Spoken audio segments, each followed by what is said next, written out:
Good day mga kuis, it's me again, your Kuis Lance for today's video. Ngayon, nag-order nga pala ako ng white chicken sa Caloocan. This is an Indian food mga kuis. Ayan, one whole chicken with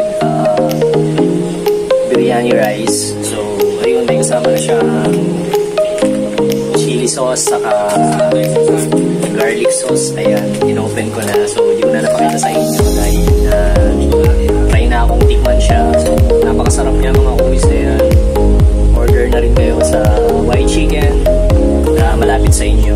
Malapit ako sa Caloocan branch. So, ayun, nag-order ako ng one whole chicken with biryani rice. So, ayun, tayo na ako. Have a great day mga kuis. Ingat kayo palagi and God bless. Meanwhile, ayun, kuha tayo ng one piece na sa may bandang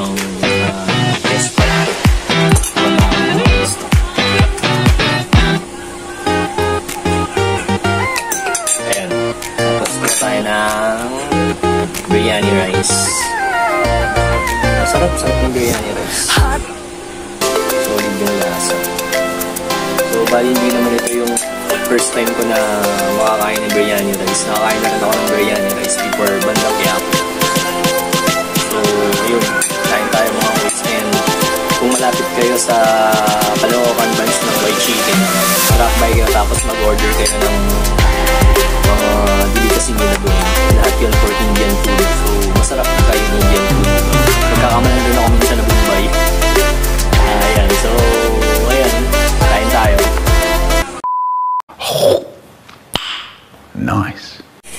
So ayun mga kuis, nakita nyo na nag-order tayo sa white chicken na one whole piece of chicken and then may biryani rice na kasama. So kung malapit kayo sa Caloocan branch, mag-drop by kayo sa MCU lang yun. So before I ended up my video, nice ko lang sabihin na don't forget to click the subscribe button sa aking YouTube channel and don't forget to click the notification bell para lagi kayong updated sa mga bagong videos na i-upload ko soon. So white chicken, authentic Arabian taste, white taste, and no white. So, white chicken, baka naman.